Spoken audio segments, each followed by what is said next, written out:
नमस्कार साथियों, study sign में आपका स्वागत है। आज की जो क्लास रहने वाली है आपकी प्राचीन भारत के इतिहास में देखेंगे हम गुप्तकाल, है ना। गुप्तकाल वंश को देखेंगे और गुप्तकाल की जो विशेषता है, प्रशासनिक व्यवस्था क्या थी, आर्थिक स्थिति क्या थी, ठीक है। और उनके कुछ प्रमुख जो नाम है प्रशासनिक अधिकारी थे, है ना, उनको वर्तमान समय में क्या बोला जाता है, तो उनको एक बार एग्जाम के पॉइंट ऑफ व्यू से देखते चलेंगे, है ना। ये हमारे हैंड रिटन नोट्स रहने वाले हैं, जहाँ से आपका एक भी सवाल बाहर नहीं जाने वाला है। इसमें हमने कंप्लीट आपके गुप्तकाल को कंप्लीट करा दिया गया है और यहाँ से एक भी सवाल आपको बाहर देखने को नहीं मिलेगा। चाहे आप PYQ लगा के देखें, आप पहले इस क्लास को लेना, फिर आप प्रीवियस ईयर लगाना या फिर नए क्वेश्चन लगाना। आपका एक भी क्वेश्चन अगर मिस्टेक से गलत भी हो जाए तो चैलेंज है, हम वीडियो बनाना बंद कर देंगे, ठीक है। तो आज का जो क्लास है क्लास नंबर 6 है ना, क्लास नंबर 6 है। इससे पहले हमने क्लास 5 क्लास करा दी है इसकी ऑलरेडी, आप चैनल पर जाकर देख सकते हैं, ठीक है। और जितने भी भाई हैं चैनल पर नए हैं तो प्लीज़ लाइक शेयर सब्सक्राइब करते रहना, ठीक है। तो शुरुआत करते हैं हम गुप्तकाल का इतिहास, है ना, गुप्तकालीन भारतीय इतिहास को देख लेते हैं एक नज़र में। तो यहाँ से शुरुआत करते हैं। जैसे गुप्तकाल की जो स्थापना की थी, है ना, गुप्त वंश की जो स्थापना हुई थी वो किसने करी थी, श्रीगुप्त के द्वारा की गई थी, है ना। किसके द्वारा की गई थी, श्रीगुप्त के द्वारा की गई थी गुप्तकाल गुप्त वंश की स्थापना, है ना। और गुप्त शासन के कला, है ना, गुप्त शासन में देखें तो कला, स्थापत्य, साहित्य, विज्ञान, प्रौद्योगिकी और धातुकर्म, दर्शन शास्त्र इत्यादि के क्षेत्र में अच्छी प्रगति देखी जाती है। और इसीलिए इसे क्या कहा गया था, प्राचीन भारत का स्वर्ण युग किस वंश को बोला गया है, तो वो हो जाता है आपका गुप्त वंश को प्राचीन भारत का स्वर्ण युग बोला गया है। क्योंकि इसमें जो आपकी कला, साहित्य, स्थापत्य कला, विज्ञान, प्रौद्योगिकी, धातुकर्म, दर्शन शास्त्र इत्यादियों की क्या हुई थी, अच्छी प्रगति देखने को मिलती है। और सामाजिक स्थिति भी थोड़ी अच्छी थी, इस वजह से इसको स्वर्ण युग कहते हैं, प्राचीन भारत का स्वर्ण युग कहते हैं। अगर देखें गुप्तकाल देखें तो गुप्तकाल में स्थिर राजनीतिक व्यवस्था थी, ठीक है। राजनीतिक व्यवस्था देखें तो स्थिर थी, ठीक। और लाभप्रद, लाभ के पक्ष में उनका व्यापार था, ठीक है। लाभ पक्ष में उनका व्यापार था, ठीक है। और शांतिपूर्ण व्यवस्था भी वहाँ पे देखने को मिली थी आपकी गुप्तकाल में, जिसके परिणाम स्वरूप क्या हुआ, विकास का महत्वपूर्ण अवसर मिल गए थे उनको। जैसे व्यापार अच्छा हो रहा था, है ना, शांतिपूर्ण समाज था, तो इससे क्या हुआ, क्योंकि वहाँ पे जो है इसके परिणाम स्वरूप क्या हुआ, महत्वपूर्ण विकास देखने को मिलता है, ठीक है। शासक देखें, प्रथम शासक मैंने अभी आपको बताया था, इसकी स्थापना करी थी श्रीगुप्त के, है ना, गुप्त वंश की स्थापना करता है, प्रथम शासक था। और इसके बाद में इसका पुत्र बनता है घटोत्कच, है ना, घटोत्कच होता है। कई बार सवाल पूछा गया है कि शिवगुप्त का जो पुत्र था उसका नाम क्या था, घटोत्कच है। श्रीगुप्त के बाद कौन शासक बना, घटोत्कच बना, ठीक है। तो दो तीन तरह से ये पूछ लेता है घुमा के, तो इसको याद रखना है। तो श्रीगुप्त के बाद में कौन शासक बना था, घटोत्कच बना था, ठीक है। और इम्पोर्टेंट फैक्ट में देखें तो इस भीतरीय स्तंभ अभिलेख में, है ना, भीतरी स्तंभ अभिलेख है, और उसमें क्या मिलता है, गुप्तकाल के समय की महत्वपूर्ण जानकारी हमें देखने को मिलती है ना। किस में मिलती है, गुप्तकाल की जानकारी भीतरी स्तंभ लेख में मिलती है। और साथ ही यह पुष्पमित्र एवं हुड़ों के साथ होने वाले संघर्ष का उल्लेख करता है।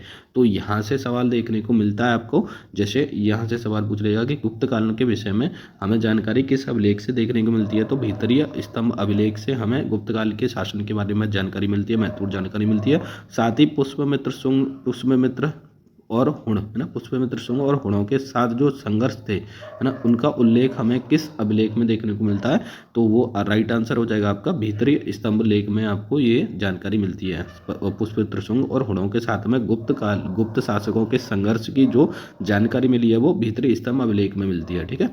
तो ये आपको याद रखना है। फिर देखें तो गुप्त काल में फिर उसके बाद में कौन आ जाता है, चंद्रगुप्त प्रथम आता है, ठीक है। चंद्रगुप्त प्रथम का जो टाइम पीरियड रहता है 319 ईस्वी में से लेके, है ना, 300, है ना, 319 ईस्वी से लेके 335 ईस्वी तक का शासन रहता है तुम्हारा चंद्रगुप्त प्रथम का, है ना। इसने कई उपाधि धारण की थी। इसकी उपाधि या चंद्रगुप्त द्वितीय की उपाधि पूछ लेता है कि महाराजाधिराज की उपाधि किस शासक के द्वारा ली गई थी, तो वो हो जाएगा आपका चंद्रगुप्त प्रथम, है ना। चंद्रगुप्त प्रथम ने महाराजाधिराज की उपाधि धारण की थी। राज्य विस्तार देखें तो राज्य विस्तार क्या था चंद्रगुप्त मौर्य के समय, चंद्रगुप्त प्रथम के समय में, तो दक्षिणी बिहार, झारखंड, ठीक है, जो वर्तमान का झारखंड है, झारखंड पूर्वी उत्तर प्रदेश के भाग साकेत हैं प्रयाग में, ठीक है। तो ये उत्तर प्रदेश, पूर्वी उत्तर प्रदेश के भाग हैं साकेत और प्रयाग, जैसे प्रयाग आज का जो प्रयागराज है, ठीक है। तो यहाँ तक इनका क्या था, शासन फैला हुआ था। फिर देखिए 319 से 320 इसमें राजभिषेक को गुप्त संवत का आरंभ माना जाता है ना। तो ये पूछ लेते हैं कभी गुप्त संवत का आरंभ माना जाता है 319 से लेकर 320 तक ईस्वी तक माना गया है गुप्त संवत का आरंभ, है ना। और चंद्रगुप्त प्रथम ने लिच्छवी राज्य की राजकुमारी कुमार देवी के साथ में विवाह संबंध किए रखे थे, है ना। तो उस विवाह किसके साथ में हुआ था? चंद्रगुप्त प्रथम का, ठीक है। लिच्छवी की रानी थी, है ना। यहाँ से सवाल पूछ लेता है कि जो चंद्रगुप्त प्रथम ने राजकुमारी कुमार देवी के साथ विवाह किया था, तो वो किस राज्य की राजकुमारी थी? तो वो हो जाएगा आपका लिच्छवी राज्य की राजधानी थी कुमार देवी, ठीक है। किया था, जिससे बिहार के उत्तरी क्षेत्र में अपने प्रभाव में वृद्धि की थी चंद्रगुप्त प्रथम ने, है ना। जैसे ये एरिया है, यहाँ से इसने यहाँ शादी की थी, तो इसका प्रभाव भी तो यहाँ पे पड़ेगा। ऐसे ही बिहार वाले क्षेत्र पे जो है चंद्रगुप्त प्रथम का प्रभाव में वृद्धि होने लगी थी। इस समय के सोने के सिक्कों को चंद्रगुप्त और कुमार देवी का चित्रण किया गया। ये इंपॉर्टेंट है, वेरी इंपॉर्टेंट है, ठीक है।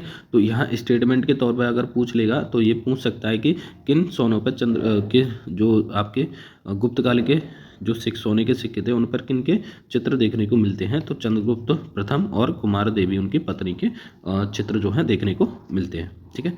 आगे देखें तो फिर आता है चंद्रगुप्त प्रथम के बाद में कौन आ जाता है? समुद्रगुप्त आता है ना। समुद्रगुप्त का जो टाइम पीरियड रहता है वो 355 ईस्वी से लेकर 375 या 380 ईस्वी तक का इनका शासनकाल रहता है। और चंद्रगुप्त प्रथम, है ना, चंद्रगुप्त प्रथम के पुत्र कौन थे? समुद्रगुप्त, ठीक है। जब पहले आते चंद्रगुप्त, है ना, प्रथम, फिर उसके बाद आता समुद्रगुप्त, ठीक है। तो समुद्रगुप्त में क्या चंद्रगुप्त का प्रथम का बेटा था, और इसकी विजयों का जो उल्लेख मिलता है प्रयाग प्रशस्ति में किया गया है ना। तो ये याद रखना है कि समुद्रगुप्त के जो विजय है ना, उन्होंने जो युद्ध जीते थे, तो उनकी जो विजय का जो उल्लेख मिलता है हमें कहाँ देखने को मिला था? प्रयाग प्रशस्ति में देखने को मिलता है, ठीक है। तो ये इंपॉर्टेंट है, आपको याद रखना है। ये प्रयाग प्रशस्ति का जो संकलन है वो किसने किया था? समुद्रगुप्त के दरबारी कवि थे हरिशेन द्वारा इन्होंने किया गया था, प्रयाग प्रशस्ति का संकलन किया गया था। तो यहाँ से भी सवाल पूछने की संभावना है कि जो प्रयाग प्रशस्ति है उसका संकलन किसने किया था? तो समुद्रगुप्त का दरबारी कवि थे कौन? हरिशेन के द्वारा प्रयाग प्रशस्ति का संकलन किया गया था। तो ये याद रखना है आपको। और इस प्रयाग प्रशस्ति के अनुसार देखें तो समुद्रगुप्त ने उत्तर भारत में गंगा घाटी के क्षेत्र में 8 राज्यों पर विजय हासिल की थी, है ना।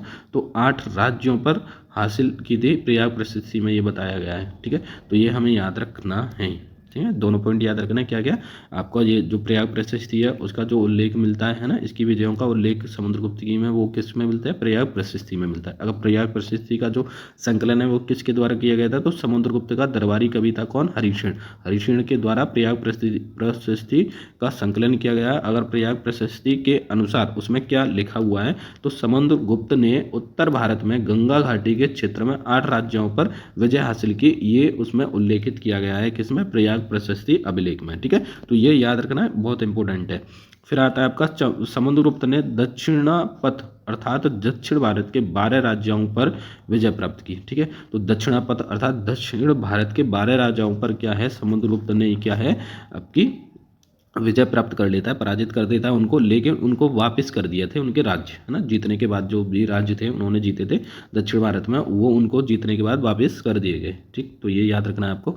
फिर आता है उपमहाद्वीप का अधिकांश भाग, है ना। उपमहाद्वीप का अधिकांश भाग समुद्रगुप्त के प्रभाव क्षेत्र के अंतर्गत आता था। जैसे हमारा भारत का नक्शा अगर देखें तो इस तरह से, ठीक है, ये वाला, है ना। तो यूँ ये जो था दक्षिण भारत में भी था, और यहाँ तो उत्तर भारत में तो इनका प्रभाव था ही देखने को मिलता है, लेकिन दक्षिण भारत में भी इनको प्रभाव देखने को मिलता था, मतलब प्रभाव में वृद्धि हुई थी। फिर आगे देखें तो समुद्रगुप्त ने अश्वमेध यज्ञ कराया था, ठीक है। तो ये स्टेटमेंट के तौर पर अगर पूछ सकता है तो स्टेटमेंट के तौर पूछेगा यूपीएससी पीसीएस या आरओआरओ में, या वनडे एग्जाम में भी पूछ लेता है कि निम्नलिखित में से अश्वमेध यज्ञ को किसने कराया था। 4-3 आंसर जो ऑप्शन है वो कुछ अलग दे देगा, फिर चौथे में दे देगा समुद्रगुप्त ने कराया था, ठीक है। तो ये भी आपको याद रखना है कि समुद्रगुप्त ने भी क्या है? अश्वमेध यज्ञ कराया है, ये हमें याद रखना है कि समुद्रगुप्त ने भी, है ना, क्या शब्द आ रहा है? भी। तो इससे पहले किसी और ने भी कराए होंगे अश्वमेध यज्ञ, तो समुद्रगुप्त ने भी अश्वमेध यज्ञ कराए थे। स्टेटमेंट के तौर पे पूछ सकता है, तो इसको याद रखना है, ठीक है। तो स्टेटमेंट में किस तरह से पूछेगा? तो स्टेटमेंट अगर उसने बनाना हुआ तो किस तरह से बनाएगा? तो इस तरह से वो बना सकता है, मैं ट्राई करके देख सकता हूँ। तो यहाँ दे देगा समुद्रगुप्त ने, है ना, समुद्रगुप्त अश्वमेध यज्ञ कराने वाला गुप्त वंश का प्रथम शासक था, ठीक है।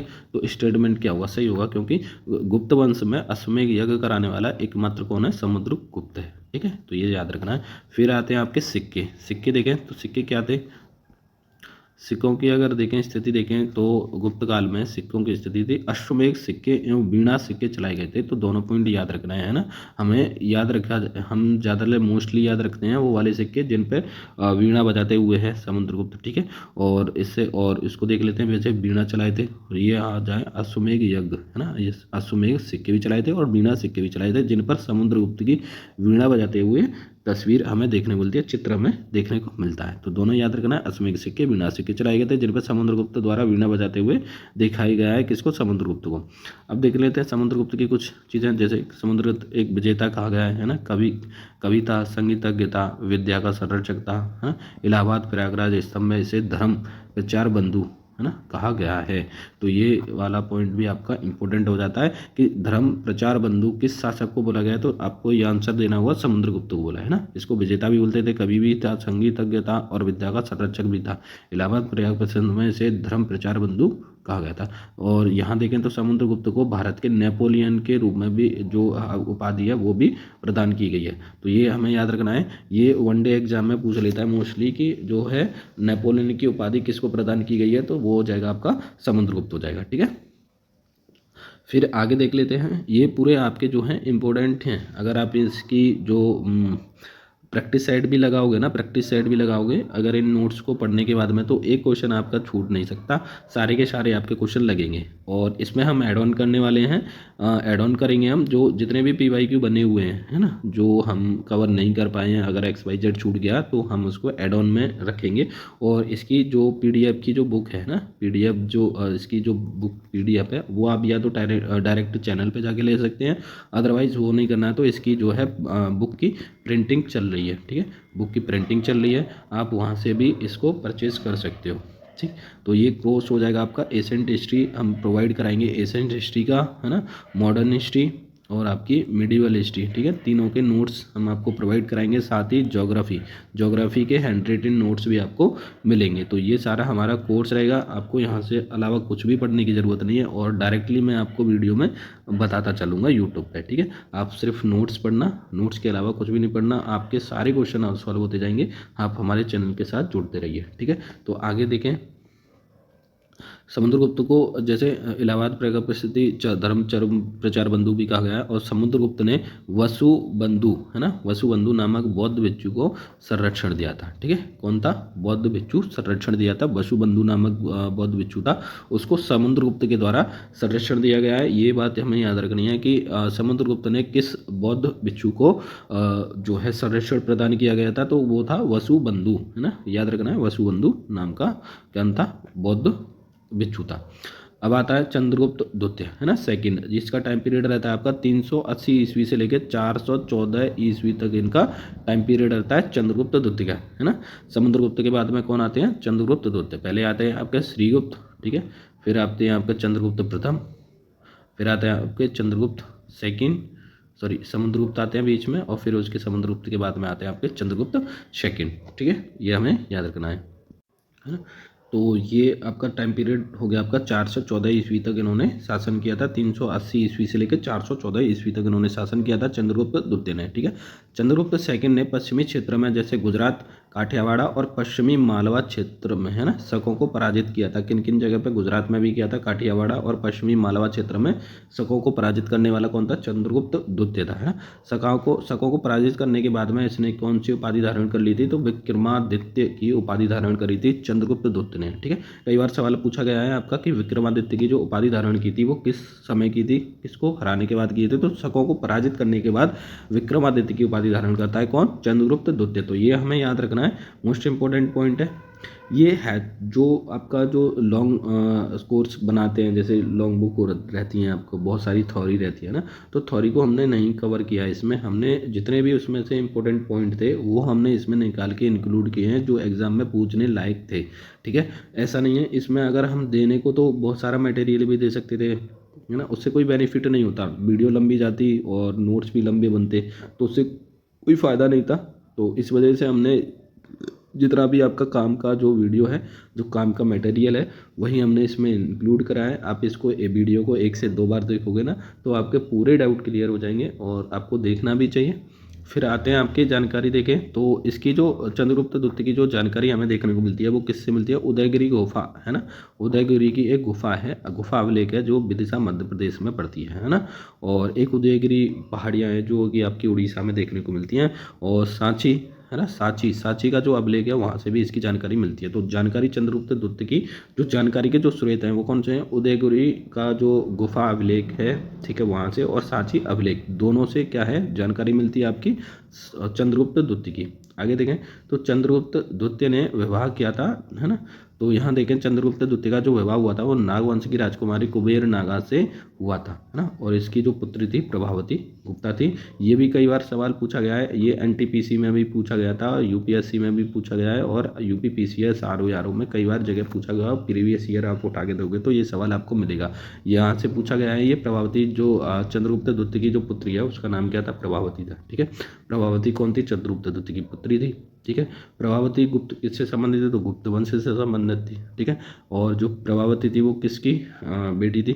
एक तो आपका है चंद्रगुप्त द्वितीय, और राजकुमारी कुबेर नागा की पुत्री थी। और कुबेर नागा किस वंश से संबंधित थी? तो नाग वंश से संबंधित है कुबेर नागा, ठीक है। अगर स्टेटमेंट ऐसे आ जाएगा कि गुप्त शासकों ने नागवंश के शासकों से क्या है संबंध रखे थे, वैवाहिक संबंध रखे थे, तो स्टेटमेंट सही हो जाएगा। इस तरह से जो स्टेटमेंट बनाती है वो कौन बनाएगा? आपकी यूपीएससी बनाती है, ठीक है। आगे चलते हैं, हमें जो इतना काम है उतना ही हमने इसमें इंक्लूड किया है, एक्स्ट्रा कुछ भी नहीं लिखा। अगर आपको इसकी वीडियो पीडीएफ चाहिए ना, बुक इसकी लॉन्च हो रही है, जल्दी से जल्दी लॉन्च हो जाएगी अगर आपका आशीर्वाद रहता है। तो प्रभावती गुप्ता देखें तो प्रभावती गुप्ता का विवाह जो हुआ था वाकाटक वंश के राजा रुद्रसेन से हुआ था, है ना। तो प्रभावती गुप्ता कौन थी? चंद्रगुप्त द्वितीय की पुत्री थी, और उसका विवाह किससे हुआ था? वाकाटक वंश के राजकुमार था रुद्रसेन द्वितीय, उससे विवाह हुआ था। रुद्रसेन की मृत्यु के बाद 390 ईस्वी से लेकर 410 ईस्वी तक प्रभावती ने शासन की बागडोर संभाली थी, है ना। और हम हिस्ट्री में क्या पढ़ते हैं? दिल्ली सल्तनत में किस, है ना, दुनिया की सबसे पहली, है ना, महिला शासक कौन है? रजिया सुल्तान, है। और रजिया सुल्तान से पहले भी कौन रहा है आपका? ये देखने को मिलती है प्रभावती, है ना, उसने भी तो बागडोर संभाली थी। तो ये हम देख सकते हैं, है ना। तो ये सबसे पुरानी है, और ये हम इसको पढ़ते हैं रजिया सुल्तान को। आगे देखें चंद्रगुप्त प्रथम, है ना, चंद्रगुप्त प्रथम का जो शासक था वो गुप्त काल में, जिसने चांदी के सिक्के जारी किए जिन पर शेर की आकृति बनाई गई थी। ये हमें इम्पोर्टेंट रखना है कि किस गुप्त शासक के सिक्कों पर शेर की आकृति बनाई गई थी। तो वो हो जाएगा आपका चंद्रगुप्त द्वितीय के शासन के समय, और प्रथम शासक था गुप्त काल का जिसने चांदी के सिक्के जारी किए। तो गुप्त काल का पहला शासक कौन है जिसने चांदी के सिक्के जारी करे थे? तो वो हो जाएगा आपका चंद्रगुप्त द्वितीय हो जाएगा, ठीक है। और किस शासक के सिक्कों पर शेर की आकृति बनाई गई थी? तो ये अभी आंसर आप लगा सकते हो, तो वो था आपका चंद्रगुप्त द्वितीय के शासन के समय में आकृतियां बनाई जाती थी शेर की। यह सिक्के शकों द्वारा जारी की गई सिक्कों की तर्ज पर बनाए गए थे। जो चांदी के जो सिक्के बनाए थे चंद्रगुप्त द्वितीय ने, वो सिक्कों की तर्ज पर ये चांदी के सिक्के बनाए गए थे, है ना। आगे देखें तो ये आपका मिलता है आपका मेहरौली का लोह स्तंभ देखने को मिलता है, जिसमें कुतुब मीनार के पास स्थित है ना। तो ये भी पूछ लेता है कि मेहरौली का जो लोह स्तंभ है वो किसके पास निकट स्थित है? तो कुतुब मीनार के निकट स्थित है। यहाँ से चंद्रगुप्त द्वितीय ने बैक्ट्रिया के बल्किस को पराजित किया था, है ना। बल्किस एक राजा था, कहाँ का था? बैक्ट्रिया, जिसको मध्य एशिया को ही बैक्ट्रिया बोला गया है। और इसने वल्लिकास को पराजित किया था, किसने? चंद्रगुप्त द्वितीय ने, ठीक है। और तब उसके बाद में क्या है, मेहरौली लोह स्तंभ की स्थापना इसने करी थी, ठीक। आगे देखें तो जैसे कालिदास, है ना, कालिदास और अमर सिंह दरबार में रहते थे, दरबारी थे, और चीन का बौद्ध भिक्षु आया था इनके समय में, फायान, इसके दरबार में भारत आता है। तो सबसे पहले कौन आया था आपको देखने को मिलता है? मेगास्थनीज आया, मेगास्थनीज के बाद चीनी यात्री था फायान, फायान से हैंसांग, ठीक है। इनका क्रम भी क्रोनोलॉजी भी पूछ लेता है, ये भी हमें याद रखना होता है, ठीक है। तो दरबार में आया था, तो हमें यहाँ से उठाना है कि ये वाला तो आपको पता ही है ना, मोस्टली पता ही है कि जो कालिदास है वो चंद्रगुप्त द्वितीय के दरबार में था। और अगर ये पूछ लेता है अमर सिंह, है ना, निम्नलिखित में से किसके दरबार में था? और चंद्रगुप्त द्वितीय, है ना, ये ऑप्शन में हो तो आप उसको आराम से टैकल कर सकते हैं। फिर आता है ब्राह्मण धर्म चंद्रगुप्त के शासनकाल में चरमोत्कर्ष पर था, है ना। तो ब्राह्मणवाद जो था आपका देखने को नहीं मिलता उधर आपके चंद्रगुप्त द्वितीय के समय में, ठीक है। फिर चंद्रगुप्त द्वितीय के बाद में कौन आ जाता है, कुमारगुप्त आ जाता है ना, कुमारगुप्त प्रथम।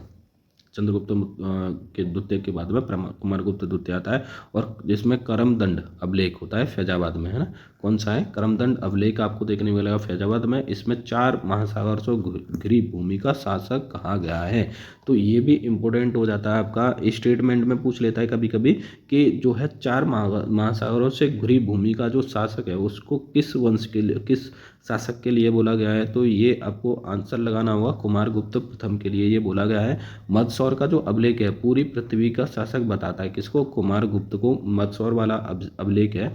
तो ये स्टेटमेंट अगर इस तरह से पूछ रहे कि जो मदसौर का अभिलेख है पूरी पृथ्वी का शासक बताया गया है, ये स्टेटमेंट सही है, तो क्या हो जाएगा, स्टेटमेंट सही है, क्योंकि उसको बताया गया है मदसौर अभिलेख में पृथ्वी का शासक बताया गया है। अगर देखें तो दामोदरपुर ताम्रपत्र में उसे महाराजा धीराज की उपाधि धारण की नहीं है, मतलब उसको कहा गया है ना, उसको बोला गया है कि महाराजा अधिराज बोला गया है किसको, कुमारगुप्त को। और ये जानकारी कहाँ से मिलती है हमें, ये जो जानकारी मिलती है आपकी दामोदरपुर ताम्रपत्र से, है ना। दामोदरपुर ताम्रपत्र से महाराजा अधिराज की जो है इसको कहा जाता था किसको, कुमारगुप्त को। तो ये भी आपको याद रखना है। फिर आता है आपका विल्सट एटा अभिलेख से इसके बारे में जानकारी प्राप्त होती है। विल्सट एटा अभिलेख से इनके बारे में जानकारी प्राप्त होती है। और कुमारगुप्त प्रथम ने अश्वमेध यज्ञ कराया था, है ना। पहले इससे पहले किसने कराया था, समुद्रगुप्त प्रथम, समुद्रगुप्त ने कराया था। और फिर गुप्त शासकों में से किसने किया, सेकंड वाला हो जाएगा आपका कुमारगुप्त। कुमारगुप्त ने भी अश्वमेध यज्ञ कराया था, ठीक है। और आगे देखें, है ना। और महेंद्रगिरी की उपाधि धारण की थी, महेंद्रादित्य की उपाधि किसने धारण करी थी, तो ये हो जाएगा आपका कुमारगुप्त ने, है ना। कुमारगुप्त ने महेंद्रादित्य की उपाधि धारण की थी। नेक्स्ट देखते हैं, तो कुमारगुप्त शिव का अनुयायी था, है ना, शिव को मानने वाला था कौन, आपका कुमारगुप्त। कुमारगुप्त जो है शिव को मानता था, अनुयायी था। कार्तिकीय प्रकार के मयूर आकृति वाले सिक्के जारी किए गए, ठीक है। अगर देखें तो कुमारगुप्त शिव का अनुयायी था, और क्रांति जो कीर्ति के प्रकार के जो मयूर आकृति है ना उन वाले सिक्कों को जारी किया। और नालंदा विश्वविद्यालय की स्थापना हुई थी शासन काल में, किसके में, कुमारगुप्त के में, ठीक है।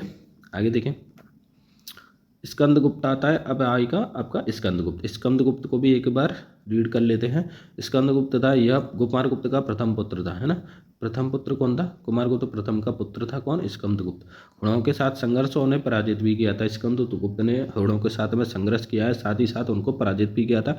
और भीतरी स्तंभ लेख में पुष्पमित्र, है ना, पुष्पमित्र नामक की जाति पर इसकी विजय का उल्लेख किया गया है। तो ये भी आप, ये वाला आपका पॉइंट इंपॉर्टेंट हो जाता है कि भीतरी स्तंभ लेख में पुष्पमित्र नामक जो जाति है उस पर विजय का उल्लेख किया गया है, ठीक है। जूनागढ़ अभिलेख के अनुसार इसने सुदर्शन झील का जीर्णोद्धार करवाया था, किसने, स्कंदगुप्त ने। और जो सुदर्शन झील है उसको किसने बनवाया था, इसको बनाया था आपका चंद्रगुप्त मौर्य, है ना। उनके दरबार में रहता था कौन, रवि कीर्ति, उसके द्वारा सुदर्शन झील को बनाया गया था।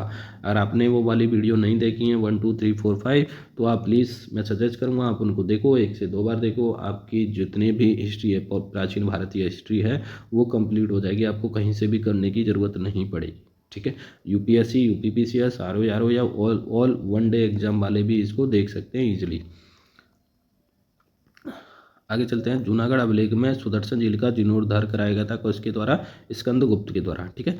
467 ईस्वी से लेकर स्कंदगुप्त की मृत्यु हो जाती है। तो स्कंदगुप्त की जो मृत्यु होती है वो कब हुई थी, 467 ईस्वी में जो है स्कंदगुप्त की मृत्यु हो जाती है। बाद के जो अयोग्य अधिकारी थे उनकी वजह से क्या हो जाता है, साम्राज्य, है ना, गुप्त वंश जो है शासन जो है वो आपका नीचे चला जाता है, डिक्रीज में चला जाता रहता है, ठीक है। शासन क्या, इस साम्राज्य का पतन हो गया। पतन के कारण देखें तो पतन का कारण क्या था, गुप्त वंश को जो है पतन के कारण देखें तो इस समय समतावादी जमींदारों के प्रभाव में वृद्धि हुई, है। जो समतावादी जो जमींदार थे उनके प्रभाव में वृद्धि देखने को मिली थी उस समय, और स्वयं के शासन को स्थापित करना शुरू कर दिया था, ठीक है। यह भी आपका पतन का कारण देखने को मिलता है। प्रशासनिक व्यवस्था का विकेंद्रीकरण होना, यह बड़ी स्थायी एवं सुव्यवस्थित सेना या का न होना पतन का प्रमुख कारण है ना। तो ये क्या कह रहा है, प्रशासनिक व्यवस्था का विकेंद्रीकरण होना या एक बड़ी स्थायी एवं सुव्यवस्थित सेना या ना होना पतन का प्रमुख कारण रहा है। तो क्या आगे देखें, विदेशी व्यापार में गिरावट आती है हुणों के आक्रमण में और कमजोर उत्तराधिकारी होते हैं। फिर देखें विष्णुगुप्त आता है, कुमारगुप्त, स्कंदगुप्त के बाद में आपका आएगा विष्णुगुप्त। विष्णुगुप्त में देखें तो 544 से 585 ईस्वी तक गुप्त वंश का अंतिम शासक था। ठीक है, विष्णुगुप्त जो है गुप्त वंश का अंतिम शासक है। और गुप्त काल के दौरान सामाजिक आर्थिक स्थिति है ना, गुप्त काल के दौरान सामाजिक आर्थिक स्थिति, प्रशासन, राजाओं को मंत्रिपरिषद द्वारा सहायता प्रदान की जाती है ना।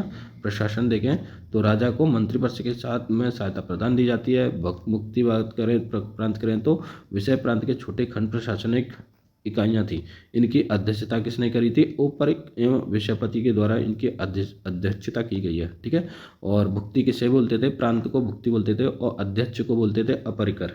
विजय की बात करें तो जैसे विजयपति और अध्यक्ष और विषयपति, ये इनको बोला जाता था इस समय में। आगे देखें तो विषय के भाग देख लेते हैं। विषय के भाग देखें तो विंध्या, तहसील और गांव है ना, तहसील में बांटा जाता था। सम्राट की अनुपस्थिति में सर्वोच्च न्यायालय प्राण विभाग होता था और स्मृतियों में गुप्तकालीन न्याय प्रणाली का उल्लेख है। ठीक है, लेकिन गुप्त अभिलेख से प्राप्त नहीं होती है ये वाली जानकारी। आगे देखें तो सेना में सर्वोच्च अधिकारी जो होता था वो महाबलाधिकृत होता है ना। तो गुप्त वंश में जो सेना में सबसे अधिक है ना सर्वोच्च जो अधिकारी होता है वो महाबलाधिकृत में बोला गया है। किसको? सेना को। गज सेना के प्रधान को महापीलुपति एवं अश्व सेना का प्रधान भटार स्वपति कहा जाता है। किसको कहता है? गज प्रधान के मध्य महापीलुपित एवं अश्व सेना का प्रधान जो होता है भरत स्वपति कहा जाता है। सेना के साजो सामान की देखरेख करने के लिए जो अधिकारी होता था वो कौन था? रणभंडारिका। रणभंडारिका था सेना के साजो सामान की देख करने के लिए अधिकारी रणभंडारिका कहलाता है। अगर आगे देखें तो महत्वपूर्ण कुछ पद हैं। पहले कुछ पदों को देख लेते हैं एक नज़र में। जैसे महादंड नायक है ना। महादंड नायक जो होता है वो न्यायाधीश होता है गुप्त वंश में। और महाप्रतिहार जो है राजकाज से संबंधित विषयों को देख रेख करने वाला है ना, उसको बोला गया है महाप्रतिहार। दूतक की बात करें तो दूतक उपहार एवं अनुदान से संबंधित है दूतक। संधि विग्रह की बात करें तो युद्ध एवं शांति की है ना। फिर आता है आपका पीलुपति हाथियों का प्रमुख होता है और अश्वपति जो है घोड़ों का प्रमुख, नारापति जो है पैदल सैनिकों का प्रमुख और रण भंडारिका जो है सेना के लिए सामग्री जी और जुटाने वाले विभाग को अध्यक्ष होता था आपका रण भंडारिका। अक्षपटलाधिकृत की बात करें तो रिकॉर्ड एवं खातों का प्रमुख होता है। ठीक है, तो ये आपके कुछ महत्वपूर्ण पद हैं, उनको आपको देख लेना है क्योंकि ये मिलान में पूछ लेता है, इसको हमें याद रखना है। फिर आता है आपका गुप्तकालीन अर्थव्यवस्था की है ना। गुप्तकालीन जो है अर्थव्यवस्था किस पर निर्भर थी और क्या थी? तो इस समय भूमि को दो भागों में विभाजित कर दिया था गुप्तकाल के समय में। एक तो थी आपकी कृषि योग्य भूमि, दूसरी थी बंजर भूमि। ठीक है, कृषि भूमि की बात करें तो सिंचाई सुविधा उपलब्ध थी। राजा भूमि कर के साथ में उपज का 6वां भाग लेता है और इसको भाग कहा जाता है। तो राजा भूमि कर के रूप में उपज 6वां भाग लगता है, इसको भाग कहा जाता है। उद्दंड कर है ना, ये हो जाएगा उद्दंड कर स्थायी किसानों से तथा उपरिकर जो है अस्थायी किसानों से लिया जाता है। फिर आगे देखें, फिर आता है आपका कृषि स्वामित्व है ना। भूमि स्वामित्व रखने वाला वर्ग कौन था? महत्तर, ग्रामिका, कुटुंबिका और अधिक प्रभावशाली हो गई क्योंकि इस समय भूमि है ना भूमि प्रतिष्ठा का प्रतीक बन गई तथा इस नगण्य उपयोग बेचने और अनुदान के रूप में इसे जाना जाता है। ठीक है, आगे देखें तो व्यापारिक मामले देखें तो श्रेणी व्यापारिक मामले को श्रेणी द्वारा प्रशासित किया जाता था। गुप्त काल में भूमि कर में वृद्धि हुई थी और जबकि व्यापारिक करों में कमी दी गई थी। ठीक है, गुप्त काल में जो है भूमि कर में क्या है वृद्धि हो जाती है, जबकि व्यापारिक कर में क्या है कमी हो जाती है। अगर यूपीएससी वगैरह स्टेटमेंट अगर दे रहा है तो ये इसको घुमा देगा, भूमि कर में वृद्धि नहीं हुई, कमी हुई है, और व्यापारिक में वृद्धि हुई है। तो दोनों स्टेटमेंट अपने गलत हो जाएंगे, भूमि कर में वृद्धि हुई थी और जबकि व्यापारिक कर में भी वृद्धि देखने को मिलती है। आगे देखेंगे तो सामान्य लोग जो है कौड़ियों के व्यापार करते थे। तो कौड़ियों का व्यापार जो होता था वो आपका गुप्त काल में भी देखने को मिलता है। ठीक है, तो ये हमें याद रखना है, कौड़ियों का जो है व्यापार जो है वो कहाँ है, ठीक है, व्यापार करते थे। इस समय कुषाणों की तुलना में कम शुद्ध सोने के सिक्के जारी किए थे, मतलब कुषाणों ने अधिक सोने के सिक्के जारी करे थे और अच्छी क्वालिटी के, ठीक है, कैरेट के थे, जबकि और गुप्त काल के समय में जो है सोने के जो सिक्के चलाए थे कुषाणों से कम, मतलब क्वालिटी में थोड़े कम थे। भूमि माप के लिए कुछ प्रयोग किया गया है, भूमि माप के लिए कुछ प्रयोग किए गए हैं, जैसे नल पाटक और आड़वाप, ठीक है, ये, और देवबाय, कुलियाप और निवर्तन और अंगुला का प्रयोग किया गया था भूमि माप के लिए प्रयोग करने में। ठीक है, आगे जाते हैं, व्यापारियों के समूह, है ना, व्यापारियों के समूह के नेता को क्या कहते हैं, सार्थवाहक, है ना, सार्थवाहक कहा गया है। ठीक, व्यापारियों की समिति को निगम कहते थे। अगर यहाँ से अगर पूछ लेता है कि जो गुप्त काल में व्यापारियों की जो समिति थी उसको बोला गया था निगम। ठीक है, और फायान के अनुसार देखें तो साधारण लोग दैनिक आवश्यकताओं के लिए वस्तु विनिमय प्रेम कौड़ियों का प्रयोग करते थे, मतलब कुछ कौड़ियों का भी प्रयोग करते थे और कुछ वस्तु विनिमय का भी प्रयोग किया जाता था। प्रमुख उद्योग की बात करें तो गुप्तकालीन समय था, प्रमुख उद्योग में गुप्तकालीन समय सूती वस्त्र उद्योग और प्रमुख उद्योग था। ठीक है, प्रमुख बंदरगाह और व्यापारिक केंद्र की बात करें तो भड़ौच व कल्याण में है। ठीक है, आगे देखें, भूमि कर से जुड़े अधिकारी, कुछ अधिकारी हैं जो भूमि कर से जुड़े थे, इनको बोले तो ध्रुवाधिकरण जो है भूमि कर संग्रह अधिकारी होता है। महापरिटल, है ना, महापरिटलिक को बात करें तो आय व्यय लेखा जोखा अधिकारी होता है। शैलिक बात करें तो सीमा शुल्क या भूकर अधिकारी होता है। न्यायाधिकरण की बात करें तो भूमि, है ना, भूमि संबंधी विवाद का निपटार करने वाला अधिकारी। ठीक है, तो ये हो जाएगा आपका, किसको बोलते हैं, न्यायाधिकरण को, शैलिक को सीमा शुल्क पर भू अधिकारी का, और महापरिटलिक की बात करें तो आय न्याय लेखा जोखा अधिकारी, और ध्रुवाधिकरण की बात करें तो भूमि कर्म संग्रह अधिकारी। आंसर इसका हो जाता है। आगे देखें तो गुप्तकालीन समाज कैसा था, गुप्तकालीन समाज और धर्म को देखने में क्या है। इस समय समाज शांतिवादी था, है ना, सामंतवादी था, हो गया था, और सामंतवादी प्रमुख अनुदानों के रूप में भूमि प्राप्त करते थे। तो अनुदान, सामंतवादी जो है प्रमुख सामंतवादी थे, और ये किसके जो है अनुदान के रूप में देखा गया था, तो सामंतवादी प्रमुखों के। यहाँ देखें तो महिलाओं और शूद्रों की बात करें तो दोनों ही स्थिति में सुधार आया था गुप्त काल में। गुप्त काल में महिलाओं और जो शूद्र होते हैं उनकी जो स्थिति है उनमें सुधार देखने को मिलता है। रामायण और महाभारत को सुनने का अनुमति मिल जाती है आपकी गुप्त काल में ही। और भानुगुप्त के एरण अभिलेख से सती प्रथा एवं बाल विवाह के, है ना, सती प्रथा और बाल विवाह के अभिलेख, है ना, अभिलेख में इस साक्ष्य प्राप्त हुए हैं। ठीक है, तो ये है आपका। आगे चलें, विष्टि किसे बोलते हैं, अगर देखें तो विष्टि किसे बोलते हैं, शाही सेना व अधिकारियों की सेवा करने के लिए बलाश्रम का जो रूप होता है उसको विष्टि बोलते हैं। ठीक है, वेरी इंपॉर्टेंट है। चंडाल चारों वर्गों के सबसे निम्न स्थिति गांव से बाहर रहते थे, और इस समय से के राजाओं ने वैष्णव एवं शैव को, ठीक है, समर्पित मंदिर का निर्माण कराया था। बाद में बात करें तो इस काल में देखें, गुप्त काल में देखें तो पुराना, है ना, पुराना और महाभारत और पुराण महाभारत और रामायण है ना जैसी धार्मिक पुस्तकों का अंतिम संकलन हुआ है। ठीक, आगे देखें तो दर्शन व उनसे संबंधित, ठीक है, कुछ तत्व हैं, जैसे सांख्य दर्शन जो है आपके कपिल मुनि से संबंध रखते हैं। न्याय की बात करें तो अक्षपात गौतम से संबंध रखते हैं। वैशेषिक की बात करें तो कणाद या उलूक की बात करें। ठीक है, और फिर अगर देखें जैसे वेदांत है, वेदांत को शंकराचार्य बोला गया और पूर्वी मीमांसा को आपको जैमिनी। ठीक, गुप्तकालीन कला व स्थापत्य, गुप्तकाल की जो कला है और उसकी स्थापत्य को क्या है एक नज़र में देख लेते हैं। अजंता की गुफाओं की दीवारों पर गुप्तकाल के स्थानीय विषयों का चित्रण किया गया है। जो आपकी अजंता की जो गुफा है ना उसमें गुप्तकाल के स्थानीय विषयों को, चरित्रों को अंकित किया गया है, जिसमें देखें तो लोगों की दैनिक गतिविधियाँ शामिल होती थी। मूर्ति कला की बात करें तो गुप्त काल के समय मूर्ति कला के विकास को बढ़ावा मिला है, कब, आपका गुप्त काल के समय में। ठीक है, और फिर उसकी बात करें तो प्राप्त मूर्ति की बात करें तो बहुमूर्त्यु, है ना, बुद्धि की मृत्यु कांसे की भागलपुर से, शिव एवं विष्णु की पत्थर एवं धातुओं की निर्माण से कमी में वृद्धि आती है। ठीक है, ये देख लो, जैसे इस समय पहली बार भगवान की मूर्ति के समय साक्ष्य प्राप्त होते हैं गुप्त काल में, और गुप्त काल के समय स्तूप व गुफा निर्माण में कमी आ जाती है। जैसे बौद्ध हैं, बौद्ध के जो धम्म हैं वो जैसे बौद्ध और आपकी साक्ष्य जैसे मूर्ति वगैरह की पूजा करते हैं, तो ये है ना, तो इस वजह से इनको शामिल नहीं किया था। गुप्त काल के समय में स्तूप और गुफा निर्माण में कमी, जबकि मंदिर में इसमें वृद्धि देखी गई थी।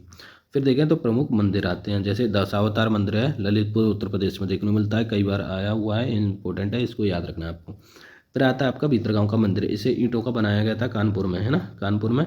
और पार्वती मंदिर की बात करें तो नचना कोठार है, मध्य प्रदेश में। ठीक, विष्णु मंदिर की बात करें तो जबलपुर मध्य प्रदेश में इसमें आंसर है। ठीक है, फिर देखें गुप्तकालीन साहित्य क्या है। गुप्तकालीन साहित्य क्या कहता है, तो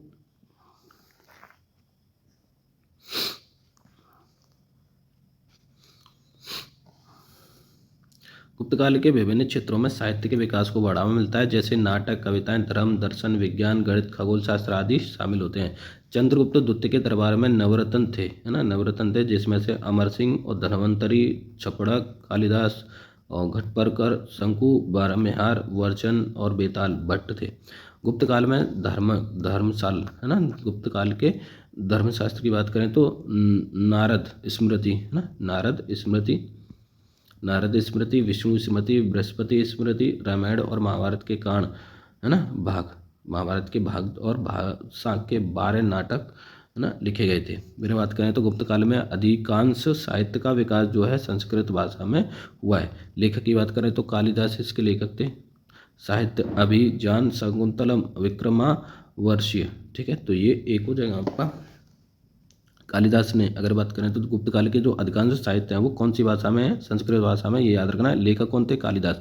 कालिदास की कौन कौन सी रचनाएं आपको देखने को मिलती हैं, अभिजान, है ना, अभिजान, शाकुंतलम, विक्रमोर्वशीय, ठीक है, कुमार संभवम, ज्योति विधिवरण, रघुवंशम, मेघदूतम और ऋतु संहार, ठीक है, और मालविकाग्निमित्रा।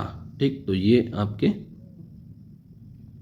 साहित्य के रूप में देखेंगे। कामदत्त की बात करें तो कामदत्त ने कौन सी पुस्तक लिखी है, तो कामदत्त ने आपकी जो पुस्तक लिखी है नीतिसार लिखी है। विशाखदत्त की बात करें तो मुद्रा राक्षस देवी, है ना, 6 गौतम। गुणांडय की बात करें तो बृहत कथा। शुद्ध की बात करें तो वृक्ष,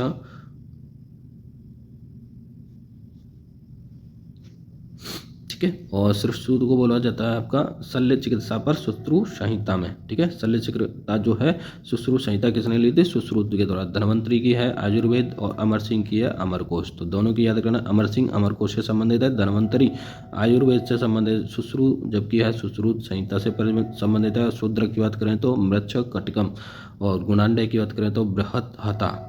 विशाखदत्त की बात करें तो मुद्रारच और देवी चंद्रगुप्त, और नीतिसार ये कामदंड। ठीक है, तो कामदंड है ये आपका हो जाता है। आगे देखें तो कुछ पुस्तक इधर भी हैं, और आर्यभट्ट जो पुस्तक है वो किसके द्वारा लिखी गई है ना, आर्यभट्ट